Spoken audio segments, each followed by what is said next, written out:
Okay, so today I want to tell you guys a really cool story that I read in this book over here. I'm going to show you in a second. So let's back up a little bit. So in Breslov, there's a book called Sefer Hamidos or Sefer Hamidot, and some people call it the Aleph Bet Book. Basically, it's a book that Rebbe Nachman, he put together many sayings when he was a small child. It says in this farm that he wrote it when he was 6 or 7 years old.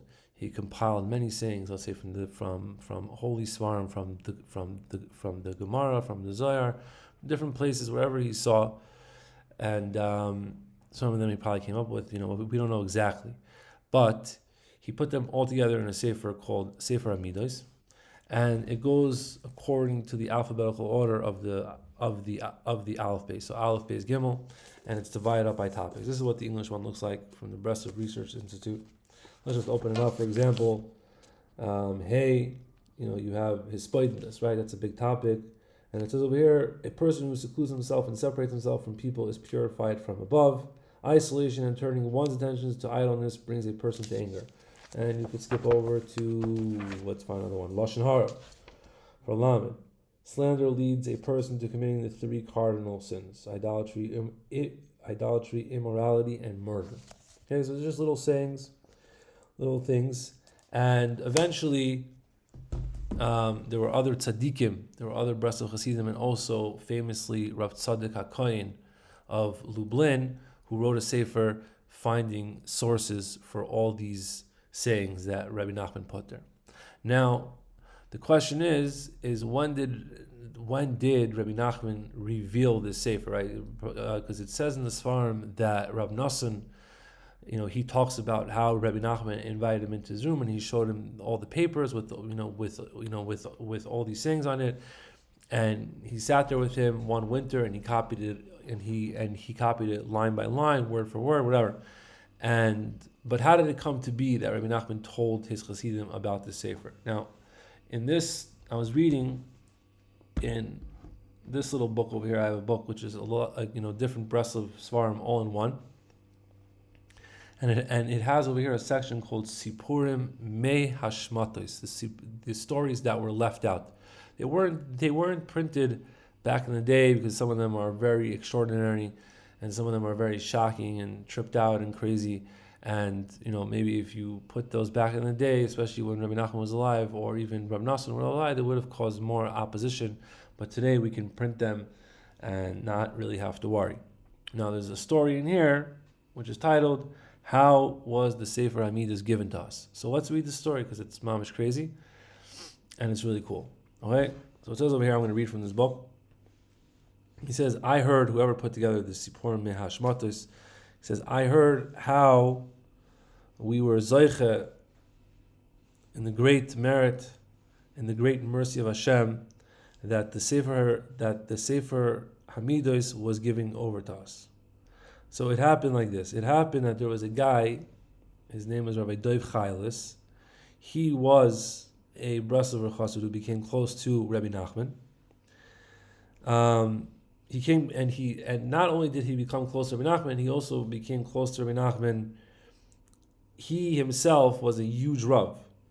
He had a big position in the city of Ladizin in Russia, and he decided one day that he's going to leave that he's going to leave his rabbinical post and he's going to become close to Rebbe Nachman, and he's going to move to Breslov. And he did this, and he stood up in shul that he is leaving, and he took all of his family and he went to the city of Breslov and he lived by Rabbeinu. And that's pretty wild to do that when you are a big Rav in a city. Okay? And he did this so that he would be able to see Rabbi Nachman every day.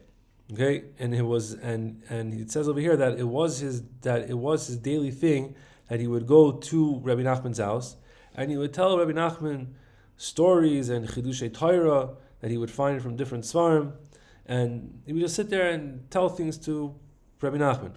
And sometimes when he was saying things, Rabbi Nachman would raise his hand and he would say, "Oh, this thing that you just told me, this is for sure Ruach HaKodesh. He said this was said, with very, very holy, spiritual thing." Um, and it was very important for Rav Dov Chaylis to know this, like which sayings that he was telling over had Ruach Chodesh, which not, and whatever. Okay, fine. Tov. At one time, Rav Dov Chaylis was sitting in front of Rebbe Nachman, and he told him a story. He said that there was a Rosh Hashiva that married his daughter to one of the one of the students in the yeshiva, who was a big tzaddik and a big learner, and he learned all day and night. And at night he would learn in the shul by himself. And one time it started that a magid min hashemayim, some sort of angel type of thing, a magid, someone spiritual being, would come to this bacher who married this Rosh Hashiva's daughter, and he learned with him every night. Okay? But this magid, this angel, this whatever it was from the Sitra Achar. He was from the other side, and he was not from the holy side. And this Avrech, this person that he was learning with, this holy bacher, did not know that he was from the other side. One day, after they were learning for a few weeks, whatever, this magid, he started telling this bacher that he should have relations with his wife when his wife is in nida, which we all know, according to the Torah, according to halacha, that is 100% forbidden. Right? Man cannot have relations with his wife when she is a nida. And this magid was telling him, yo, go to your wife when she's a nida. And he said, and he was trying to prove to this bacher that this is from Shemayim. It's a thing, and he says that if he sleeps with his wife when she is a nida, she will become pregnant with the soul of Mashiach. And this Avrech, he was learning with the angel, he was learning with this dude from Shemayim. Of course, he's going to believe him. And he started talking to his wife about it, that they should, that they should try this. And he told her that this, he said that this angel Magid came from Shemayim, and he told him to do this, and his wife happened to be a very holy woman as well. She was Yir Shemayim Ma'oid, it says over here in the Sefer. And she said to him, I am going to ask my father, who was a Rosh Hashiva. She went and she told her father, and he was Nivhal Ma'oid. He was very shocked to hear this. And he understood that he said that he understood that this Magid, this angel, was from the Sitra Achra, from the evil side. So he called his son-in-law, and he said that this person that you're learning with is from the evil side. And the sign is that a Magid de Kedusha, a holy Magid, a holy angel, it says that all the Aleph Beis are written on his forehead.